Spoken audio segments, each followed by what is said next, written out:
Hello, আসসালামু আলাইকুম। বন্ধুরা কেমন আছো? সবাই ভালো আছো নাকি? আমিও তোমাকে দোয়ায় ভালো আছি। দেখো, কালকে প্রচণ্ড বৃষ্টি হয়েছে।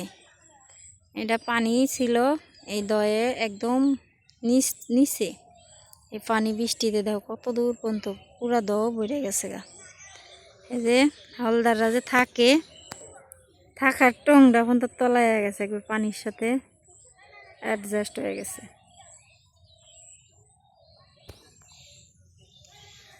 এই যে ধানও পানিতে ফেলে মাথাগুলা দেখা যাইতেছে পড়ে গেছে।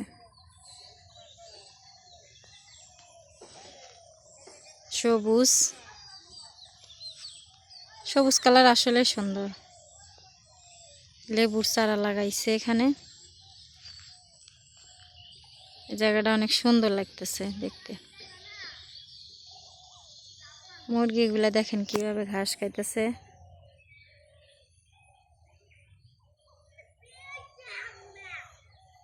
দেশি মুরগিগুলো আসলে এইভাবে ছাড়া থাকে, ওরা ঘাস পোকামাকড় এগুলা খায় বড় হয়। এগুলা পুষ্টি ফিট এগুলা কোনো কিছুই খাওয়ায় না দেশি মুরগি। প্রাকৃতিক ন্যাচারাল যে খাবারগুলা ঘাস ফড়িং এগুলাই খায়। এই যে এবার দেখেন লিচু আছে, লিচু নাই। দু একটা যা ছিল বাদুড়ে খাইছে।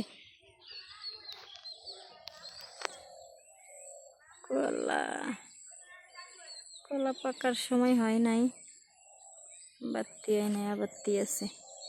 দয়ে মাছ অন্য জায়গায় অন্য সাইড দিয়ে বাইরে হয়ে যাবে দেখে হাওলদাররা জাল দিয়ে আটকায় রাখছে। তারপরও সাইড সুইড দিয়ে দু একটা বাইরে হয়ে যেতেছে। এই যে হাঁসগুলা নিরাপত্তা পালন করতেছে।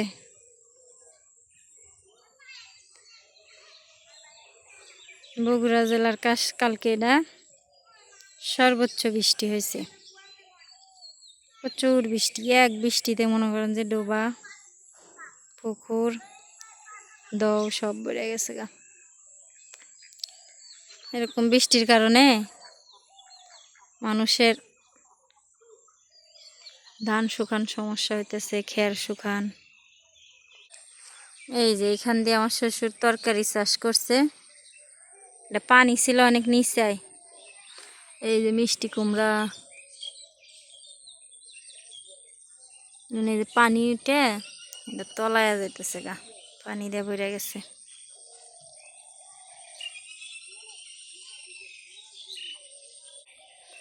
এই যে এখান দিয়ে হচ্ছে করলা চাষ করছে।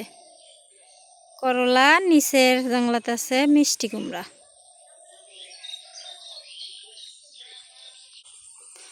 এখানে এই যে দুই সাইডে পেঁপের চারা, বেগুন, পেঁপে, এখানে মিষ্টি কুমড়া, ওই দিক দিয়েও পেঁপে গাছ, মিষ্টি কুমড়া। এখানে গাছের কোনো অভাব নাই, অনেক ধরনের তরকারি। করলা, পেঁপে, লাউ, জালি কুমড়া, বেগুন। আকাশের অবস্থাও মেঘলা মেঘলা দেখেন। এই যে পেঁপে গাছ,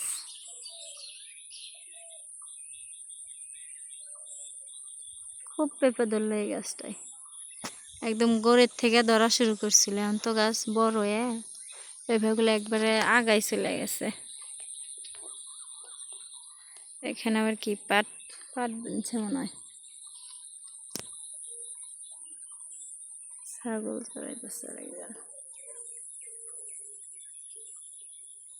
গ্রামের এরকম দৃশ্য ঘুরে ঘুরে আপনাদের দেখাইলাম। কেমন লাগলো আপনারা সবাই বলবেন। ভালো থাকবেন, আল্লাহ হাফেজ।